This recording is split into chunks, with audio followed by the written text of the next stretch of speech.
ಎಲ್ಲರಿಗೂ ನಮಸ್ಕಾರ. ಇವತ್ತಿನ ವಿಡಿಯೋದಲ್ಲಿ ಬೇಸಿಗೆಯಲ್ಲಿ ನಮ್ಮ ಚರ್ಮದ ರಕ್ಷಣೆಯನ್ನು ಹೇಗೆ ಮಾಡಬೇಕು ಎಂಬುದನ್ನು ತಿಳಿದುಕೊಳ್ಳೋಣ.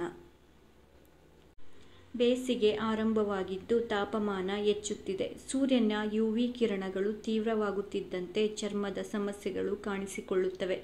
ಯುವಿ ಕಿರಣಗಳು ಚರ್ಮವನ್ನು ಕೆಂಪು, ಬಿಗಿ ಮತ್ತು ನೋವಿನಿಂದ ಬಳಲುವಂತೆ ಮಾಡುತ್ತದೆ.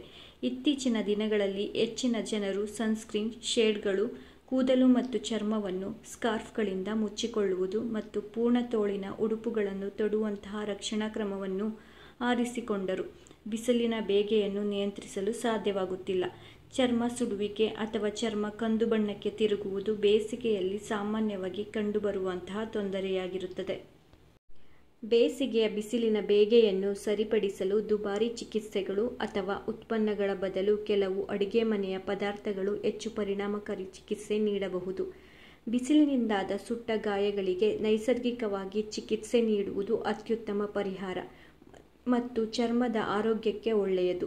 ಹಾನಿಕಾರಕ ಯುವಿ ಕಿರಣಗಳಿಂದ ಚರ್ಮವನ್ನು ರಕ್ಷಿಸಲು ಸನ್ಸ್ಕ್ರೀನ್ ಬಳಸುವುದು ಅತ್ಯಗತ್ಯವಾದರೂ ಅಡುಗೆ ಮನೆಯ ನೈಸರ್ಗಿಕ ಪದಾರ್ಥಗಳು ಬಿಸಿಲಿನ ಬೇಗೆಗೆ ಚಿಕಿತ್ಸೆ ನೀಡಲು ಅತ್ಯುತ್ತಮ ಮನೆಮದ್ದುಗಳಾಗಿವೆ. ಅವುಗಳ ಬಗ್ಗೆ ಹೆಚ್ಚಾಗಿ ತಿಳಿದುಕೊಳ್ಳೋಣ. ಓಟ್ಸ್ ಮೀಲ್ ಇದು ಹೆಚ್ಚಿನ ಜನರಿಗೆ ಅಚ್ಚುಮೆಚ್ಚಿನ ಉಪಹಾರವಾದ ಆಯ್ಕೆಯಾಗಿದ್ದರೂ ಇದು ಬಿಸಿಲಿನ ಬೇಗೆಯನ್ನು ಸರಿಪಡಿಸಲು ಸಹಾಯ ಮಾಡುತ್ತದೆ. ಓಟ್ಸ್ನಲ್ಲಿ ಉರಿಯೂತ ನಿವಾರಕ ಗುಣಗಳಿರುವುದರಿಂದ ಚರ್ಮದ ಕಿರಿಕಿರಿಯನ್ನು ಶಮನಗೊಳಿಸುತ್ತದೆ ಮತ್ತು ಕೆಂಪು ಬಣ್ಣವನ್ನು ಕಡಿಮೆ ಮಾಡುತ್ತದೆ. ಈ ನೈಸರ್ಗಿಕ ಪರಿಹಾರವನ್ನು ತಯಾರಿಸಲು 1 ಕಪ್ ಓಟ್ಸ್ ಅನ್ನು ನುಣ್ಣಗೆ ಪುಡಿ ಮಾಡಿ ತಂಪಾದ ಸ್ನಾನದ ನೀರಿಗೆ ಬೆರೆಸಿ 15 ನಿಮಿಷಗಳ ಕಾಲ ನೆನೆಸಿಡಿ. ಬಿಸಿಲಿನ ಬೇಗೆಯಿಂದಲೂ ನಿಮಗೆ ತಕ್ಷಣ ಪರಿಹಾರ ಸಿಗುತ್ತದೆ. ತೆಂಗಿನ ಎಣ್ಣೆ. ಆರಂಭಿಕ ಕೆಂಪು ಬಣ್ಣ ಕಡಿಮೆಯಾದ ನಂತರ ಸುಟ್ಟ ಚರ್ಮವು ಸಿಪ್ಪೆ ಸುಲಿಯಬಹುದು. ತೆಂಗಿನ ಎಣ್ಣೆ ಚರ್ಮವನ್ನು ಆಳವಾಗಿ ತೇವಗೊಳಿಸಲು ಮತ್ತು ತುರಿಕೆ ತಡೆಯಲು ಸಹಾಯ ಮಾಡುತ್ತದೆ. ಚರ್ಮ ತಣ್ಣಗಾದ ನಂತರ ತೆಂಗಿನ ಎಣ್ಣೆಯನ್ನು ಹಚ್ಚಿ. ಹೊಸದಾಗಿ ಸುಟ್ಟ ಗಾಯಗಳ ಮೇಲೆ ಹಚ್ಚದಂತೆ ಎಚ್ಚರವಹಿಸಿ, ಏಕೆಂದರೆ ಅದು ಶಾಖವನ್ನು ಹಿಡಿದಿಟ್ಟುಕೊಳ್ಳಬಹುದು. ತೆಂಗಿನ ಎಣ್ಣೆಯನ್ನು ನಿಯಮಿತವಾಗಿ ಹಚ್ಚುವುದರಿಂದ ಮೃದು ಮತ್ತು ಹೈಡ್ರೀಕರಿಸಿದ ಚರ್ಮ ಸಿಗುತ್ತದೆ. ಮೊಸರು. ಬೇಸಿಗೆಯಲ್ಲಿ ಕರುಳಿನ ಆರೋಗ್ಯಕ್ಕೆ ಮೊಸರು ಅತ್ಯುತ್ತಮ ಮತ್ತು ಇದು ಬಿಸಿಲಿನ ಬೇಗೆಯಿಂದ ಪರಿಹಾರ ನೀಡುತ್ತದೆ. ಮೊಸರಿನಲ್ಲಿ ಪ್ರೋಬಯಾಟಿಕ್ಗಳು ಮತ್ತು ಲ್ಯಾಕ್ಟಿಕ್ ಆಮ್ಲವಿದ್ದು ಇದು ಚರ್ಮಕ್ಕೆ ತಂಪು ನೀಡುವ ಜೊತೆಗೆ ಹಾನಿಗೊಳಗಾದ ಚರ್ಮವನ್ನು ಸರಿಪಡಿಸುತ್ತದೆ. ಬಿಸಿಲಿನಿಂದ ಸುಟ್ಟ ಜಾಗಕ್ಕೆ ನೇರವಾಗಿ ಹಚ್ಚಿ 15 ನಿಮಿಷಗಳ ಕಾಲ ಬಿಡಿ. ಉತ್ತಮ ಫಲಿತಾಂಶಕ್ಕಾಗಿ ತಣ್ಣೀರಿನಿಂದ ತೊಳೆಯಿರಿ.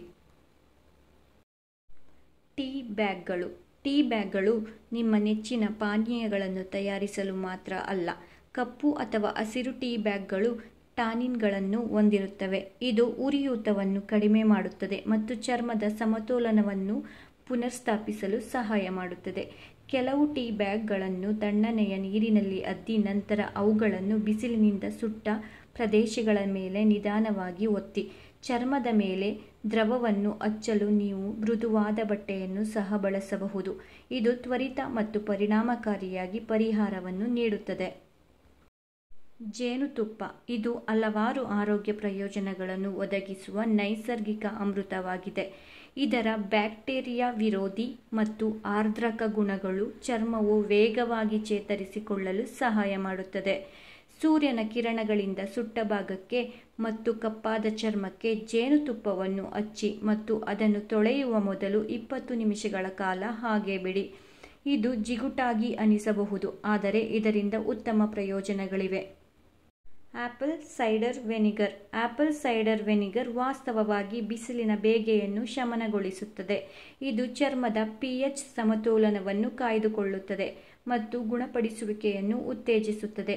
ವೆನಿಗರ್ ಮತ್ತು ನೀರನ್ನು ಸಮಾನ ಪ್ರಮಾಣದಲ್ಲಿ ಬೆರೆಸಿ ಹತ್ತಿ ಉಂಡೆಯಿಂದ ಉಜ್ಜಿ ಅಥವಾ ಸ್ನಾನದ ನೀರಿಗೆ ಸೇರಿಸಿ.